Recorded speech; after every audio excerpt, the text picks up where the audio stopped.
नमस्कार। मैं संजीव कुमार। आज महान दार्शनिक स्पिनोजा के अनुसार द्रव्य वह है जो अपने आप में है तथा अपने द्वारा ही समझा जाता है। द्रव्य की परिभाषा से पहला, द्रव्य एक एवं अद्वितीय है। द्रव्य स्वतंत्र है। द्रव्य निरपेक्ष है।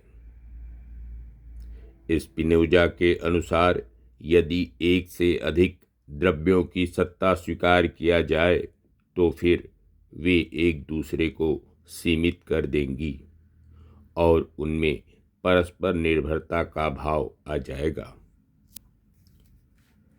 चौथी बात, द्रव्य पूर्ण, शाश्वत, नित्य एवं अनंत है। द्रव्य निर्गुण है। यहाँ निर्गुण का आशय गुणों के अभाव से नहीं, वस्तुतः द्रव्य में असीमित असंख्य गुण हैं। मानव केवल सीमित गुणों की भावना कर सकता है। द्रव्य में ऐसे सीमित गुणों का अभाव है। स्पिनोजा के अनुसार प्रत्येक गुण निषेधात्मक होता है। द्रव्य पर सीमित गुणों के आरोपण का अर्थ है उसे सीमित कर देना, उसे उसके गुणों से वंचित कर देना। इसी अर्थ में स्पिनोजा कहते हैं, प्रत्येक निर्धारण निषेध है। निर्गुण होने का यह भी अर्थ है कि वह निराकार है। साकार होने पर वह सीमित हो जाएगा। शंकराचार्य ने भी ब्रह्म को निर्गुण एवं निराकार कहा है।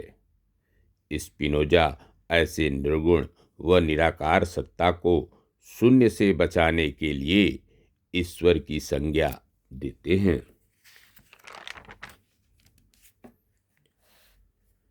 सर्वेश्वरवाद, ईश्वर पर ही विश्व की समस्त वस्तुएं निर्भर हैं। समस्त सृष्टि ही उसका आकार है। वह सृष्टिकर्ता नहीं बल्कि वह साक्षात सृष्टि ही है।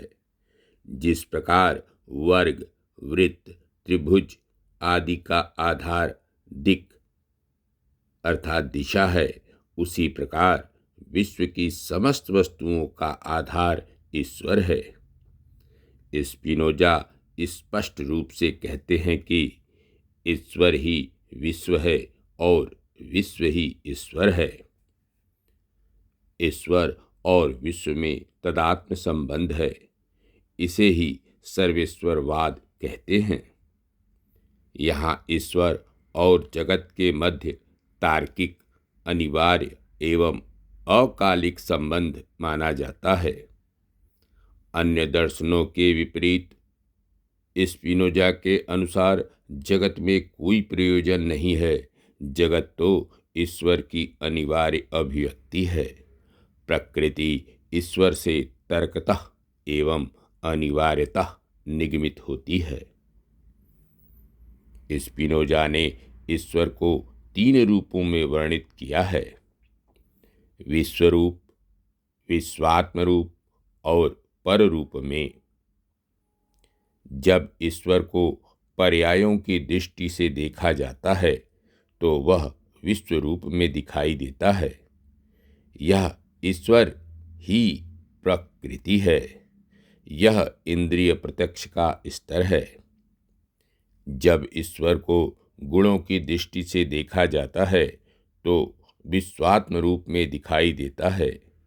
इसमें हम अचित पर्याय के विस्तार, गुण और चेतन पर्यायों के भीतर चैतन्य गुण को विद्यमान देखते हैं। इसे सक्रिय प्रकृति भी कहा जाता है। यह बुद्धि का स्तर है। जब द्रव्य को विशुद्ध द्रव्य की दृष्टि से देखते हैं तो वह पर रूप में दिखाई देता है। यह अभेद रूप में दिखाई देता है। यह निर्विकल्प अनुभूति का स्तर है, इसका बोध प्रज्ञा के द्वारा होता है। यहाँ पर द्रव्य ईश्वर का सर्वोच्च रूप है। इस प्रकार स्पिनोजा के दर्शन में ईश्वर, द्रव्य और प्रकृति में अभेद संबंध है। पर्याय अथवा विकार। द्रव्य के आगंतुक धर्मों को स्पिनोजा के दर्शन में पर्याय कहा गया है। पर्याय अपने अस्तित्व और ज्ञान के लिए द्रव्य पर आश्रित होते हैं। द्रव्य से पृथक इनकी स्वतंत्र सत्ता नहीं है।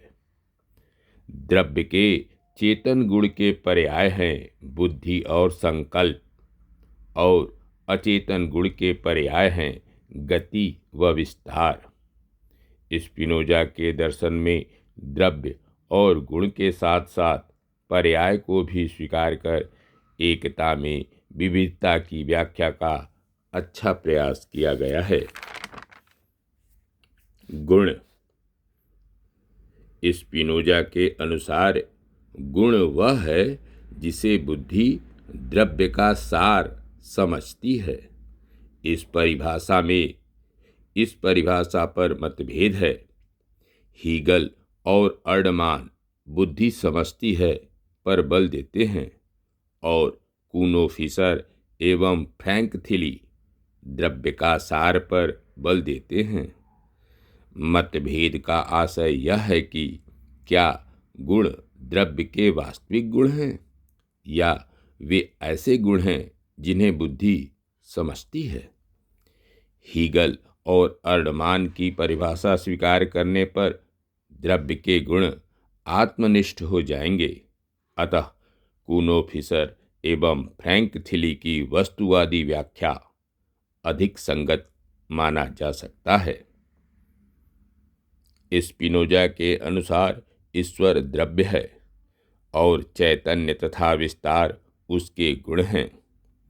यद्यपि चैतन्य और विस्तार परस्पर भिन्न हैं, तथापि वे एक दूसरे के विरोधी नहीं हैं।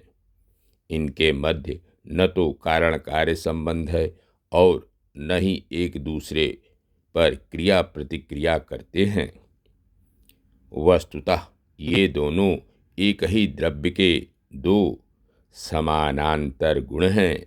इनमें साहचर्य संबंध है, अर्थात जहाँ विस्तार है वहाँ विचार है, और जहाँ विचार है वहाँ विस्तार है। यहाँ विचार ज्ञाता है और विस्तार ज्ञेय है। ज्ञाता इसलिए ज्ञाता है कि कोई ज्ञेय है, और कोई ज्ञेय इसलिए ज्ञेय है क्योंकि कोई ज्ञाता भी है। यह समानांतरवाद मन शरीर की नवीन व्याख्या करता है। आलोचना।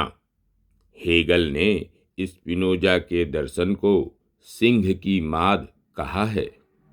यह सर्वगासी ईश्वर है।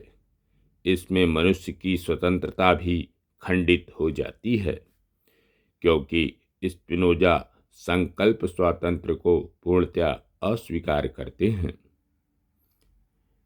दूसरे, यदि ईश्वर ही जगत है और यह ईश्वर पूर्ण है तो जगत भी पूर्ण होगा, परंतु ऐसा मानने पर जगत में होने वाले परिवर्तन, विकास, विनाश, दुख आदि की व्याख्या नहीं हो पाएगी, क्योंकि पूर्ण में परिवर्तन नहीं होता। सर्वेश्वरवाद में साधक और ईश्वर में भेद नहीं रह जाता। यदि ईश्वर सर्वव्याप्त है तो पाप पुण्य की अवधारणा व्यर्थ होने लगती है।